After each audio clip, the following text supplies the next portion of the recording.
Assalamu alaikum, frères et sœurs en l'islam. Très heureux de vous retrouver encore une fois de plus. Aujourd'hui, Inch'Allah, on va revenir sur l'importance pour le musulman d'être actif. Il faut savoir que beaucoup de musulmans ont mal compris la religion. Ils pensent que l'islam, c'est que la prière, voilà, et ne rien faire. Croiser les bras pour dire, ouais, déjà, le destin, il est tracé, donc de toute façon, ce qui doit arriver va arriver. Non, ça ne se passe pas comme ça. C'est vrai que Dieu, il détient le destin de tout un chacun. Mais Allah nous a donné une intelligence, il nous a donné une force physique, d'accord, une capacité physique pour pouvoir mener des activités, d'accord, pour faciliter, d'accord, notre vie sur la terre. Donc le musulman doit être actif. Vous allez voir même l'histoire des prophètes. Les prophètes ont travaillé. Les prophètes ont travaillé. Jésus était charpentier. Hein? Moïse était berger. Hein? Et David, alayhi salam, il était forgeron.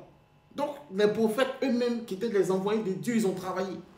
Donc, nous, en tant que des simples humains, mais on doit travailler. La religion ne nous empêche pas de travailler, mais il faut travailler licitement. Il faut travailler, faire un travail licite, un travail qui est autorisé par la religion. Et Dieu lui-même dit, l'homme bénéficiera des fruits de son travail. L'homme bénéficiera des fruits de son travail. Et l'homme va récolter ce que l'on aura sémé. Ce que l'on aura sémé. Donc c'est important pour nous de nous mettre au travail et de ne pas penser que c'est le travail qui va nous permettre d'être riches. La richesse, ça vient d'Allah. D'accord? On ne va pas compter sur nos diplômes. On ne va pas compter sur nos efforts. On va faire des efforts en comptant sur Dieu. Voilà, c'est comme ça.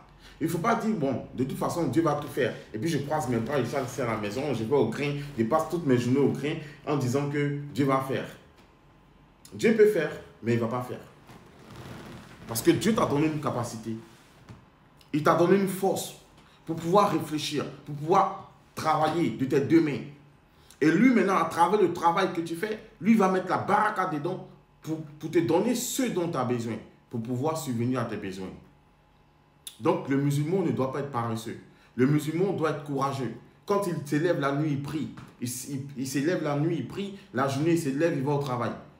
Et il travaille en plaçant sa confiance en Dieu, en disant que ce n'est pas son travail qui va le rendre riche, mais c'est Dieu qui va le rendre riche. C'est comme ça que le musulman doit faire les choses. Mais dire que non, ouais, moi je suis un musulman, je ne travaille pas, hein, je passe mon temps à prier, à zikrer. Non, hein. Non. Allah aime les musulmans actifs.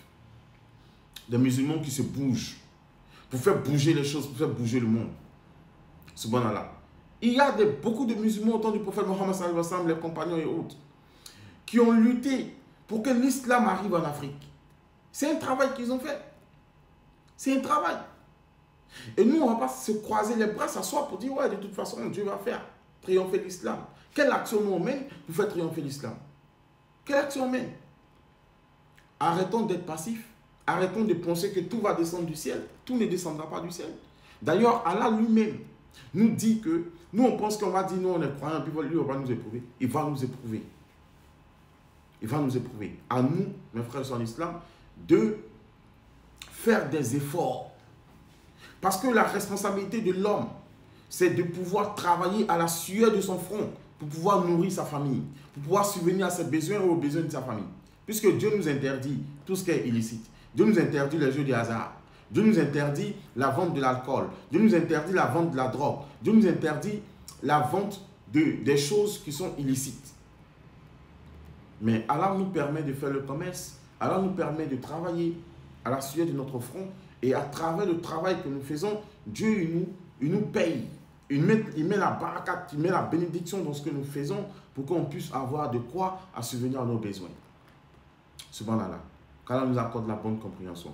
Donc, mes frères, sur l'islam, il y a ces catégories de personnes qui pensent que non, le destin est déjà tracé et tout. Oui, le destin est tracé. Mais le prophète sallallahu alayhi wa sallam, il dit s'il y a une chose qui peut changer le destin d'une personne, c'est les doigts. C'est les doigts. Il ne faut pas rester les bras croisés pour mon destin, c'est fini pour moi. Non. Tant que tu vis, les choses peuvent s'arranger. Il faut faire des doigts, il faut faire des sadakas et il faut faire des efforts. Voilà, il faut faire des efforts. Il ne faut pas t'asseoir, t'attrister. Non, fais des doigts. Les doigts que tu vas faire là, ça peut changer ton destin. Les aumônes que tu vas faire là, ça peut changer ton destin. Subhanallah. le jour du jugement dernier, pourquoi Allah dans le Coran nous dit, craignez Allah et accomplissez les bonnes œuvres. Accomplissez les bonnes œuvres. Faites de bonnes actions. Parce que le jour du jugement dernier, c'est les actions qu'on va peser. C'est les choses qu'on a faites sur la terre qu'on va peser. Mais si toi, tu n'as rien fait, tu n'as rien fait, on va te juger, on va peser quoi dans ta balance? C'est bon Allah. Qu'Allah nous accorde la bonne compréhension, que chacun d'entre nous comprenne qu'il doit s'élever pour se battre. Mais il doit se battre en comptant non pas sur sa force ou son intelligence, mais en comptant sur Dieu. C'est ça toute la différence. On n'a pas dit qu'il faut travailler, tu as oublié Dieu. Non, tu travailles mais n'oublie pas Dieu. Travaille mais prie, travaille mais zikr, travaille mais jeûne, travaille mais fais du bien, travaille mais obéis à ton Seigneur. Voilà, que ton travail ne te fasse pas oublier Dieu. Parce que même ton travail que tu fais est une adoration envers Dieu. À partir du moment où tu es honnête dans ton travail, à partir du moment où tu fais les choses comme il se faut, comme il se doit. Voilà, l'adoration de Dieu, là, quand Dieu dit qu'il a créé les hommes et les djinns que pour qu'ils l'adorent, mais d'autres ont compris que, voilà, comme c'est Dieu nous a créé que pour qu'on l'adore, donc on ne fera rien d'autre que l'adorer. En pensant que l'adoration se limite à la prière, au jeûne, au zikr. Non, je suis désolé. L'adoration va plus loin. La vie du croyant, toute la vie du croyant est une adoration. Toute la vie du croyant est une adoration. Même le fait d'avoir des rapports intimes avec ton épouse, c'est une adoration envers Dieu. Parce que c'est Dieu lui-même qui a institué le mariage. Donc tout ce que tu as fait dans le mariage, c'est une adoration envers Dieu. Être bon envers ton voisin, c'est une adoration envers Dieu. Parce que c'est Dieu qui l'a recommandé. Donner de l'aumône à un pauvre, c'est une adoration envers Dieu. S'occuper d'un orphelin, c'est une adoration envers Dieu. Avoir de bonnes paroles, c'est une adoration envers Dieu. Donc l'adoration, toute la vie du croyant est une adoration. Être honnête dans son travail, c'est une adoration envers Dieu. Donc nous sommes dans l'adoration.